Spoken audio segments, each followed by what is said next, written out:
UP live today, नजर सच पर। नमस्कार, आप देख रहे हैं यूपी लाइव टुडे न्यूज। मैं राजकुमार पांडे। इस समय हमारे साथ हैं प्रसिद्ध कथावाचक पंडित अर्जुन त्रिपाठी जी। आपको बता दें, इतनी कम उम्र में ही आपने कथावाचकों की श्रृंखला में एक विशेष स्थान बनाया है। इतनी कम उम्र में ही आपने बस्ती जनपद का लगातार मान बढ़ा रहे हैं। आइए हम बात करते हैं पंडित अर्जुन त्रिपाठी जी से।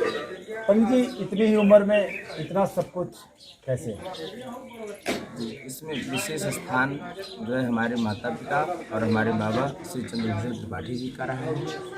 उन्होंने हमें अपने साथ रह करके जो है हमें शिक्षा दीक्षा प्राप्त की और इसके बाद हमें अन्य संस्थानों में अयोध्या समेत हमारा पठन पाठन दक्षिण भारत तक हुआ है। वृंदावन में भी रहने का हमें अवसर प्राप्त हुआ। आप दक्षिण भारत में भी रहे, आपने वहाँ पठन पाठन का कार्य किया। क्या कुछ अंतर देखने को मिला यहाँ और दक्षिण भारत में? जी, हमने देखा कि उत्तर भारत में भगवान ने जन्म लिया है तो दक्षिण भारत में भगवान के भक्तों ने, और वहाँ की यदि आप भाषा को देखी जाए तो वहाँ की जो भाषा है वास्तव में संस्कृत का अपभ्रंश है। जो वहाँ कन्नड़ा बोला जाता है कर्नाटका में, वो संस्कृत का ही मतलब टूटा फूटा हुआ रूप है। यानी संस्कृत की बहुत जो है पराकाष्ठा है वहाँ पर। अभी शिवरात्रि, महाशिवरात्रि आ रहा है जो है, महाशिवरात्रि की क्या कुछ विशेषता है? जी, महाशिवरात्रि मनाने के कई कारण हैं। जी, महाशिवरात्रि मनाने का प्रथम कारण यह है कि भगवान भोलेनाथ जब राम कथा प्रयागराज से सुन करके माँ सती के साथ आ रहे थे जी, तो उसी समय दंडकारण्य में भगवान श्री राम माँ से जो है सीता को खोज रहे थे। भगवान भोलेनाथ ने भगवान श्री राम को प्रणाम किया।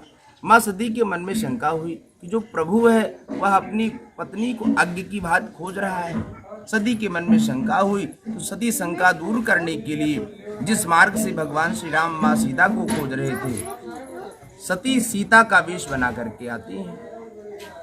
और भगवान श्री राम ने जब जो सती को सीता के वेश में देखा तो माँ कह करके प्रणाम किया और पूछा कि आज आप अकेली क्यों भ्रमण कर रही हैं, भगवान भोलेनाथ कहाँ हैं? माँ सती लज्जित होती हैं, शंकर भगवान के पास जाती हैं। शंकर भगवान ने पूछा आपने परीक्षा कैसे लिया?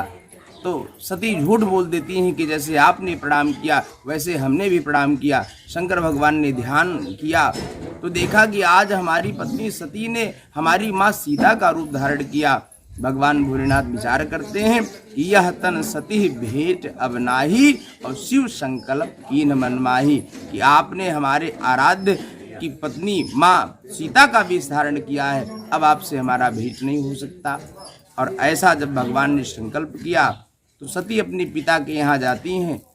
वह यज्ञ कर रहे थे और उस यज्ञ में उन्होंने शंकर भगवान का अपमान किया दक्ष ने। तो माँ ने योगाग्नि प्रकट करी और अपना शरीर भस्मीभूत कर लिया।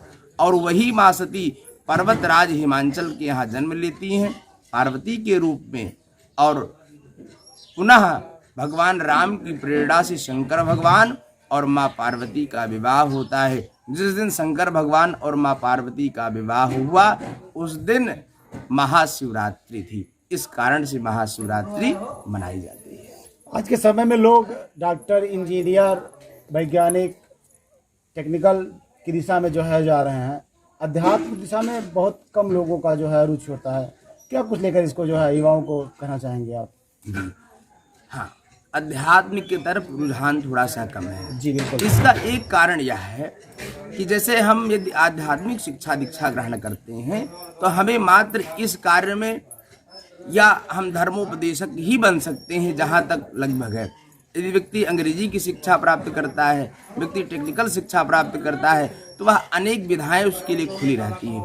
इसके लिए मैं सरकार से कहना चाहता हूँ कि हमारी उपयोगिता ग्राम पंचायतों में की जाए, हमारी नियुक्ति ग्राम पंचायतों में की जाए। यदि कोई ग्राम पंचायत में किसी भवन का निर्माण हो रहा है, भूमि पूजन में, प्रवेश में कोई मुख्य अतिथि आ रहा है तो उसके जो है स्वागत समारोह में मांगलिक श्लोक का गायन का कार्य में हमें नियुक्ति की जाए। तो ये इस तरीके से ग्राम पंचायतों में यदि हमारी आवश्यकता होगी तो इस शिक्षा दीक्षा को लोग ग्रहण करेंगे और बहुत मात्रा में विद्वान, और जब विद्वान होंगे तो पूरे भारतवर्ष का और पूरे विश्व का कल्याण होगा। जी धन्यवाद।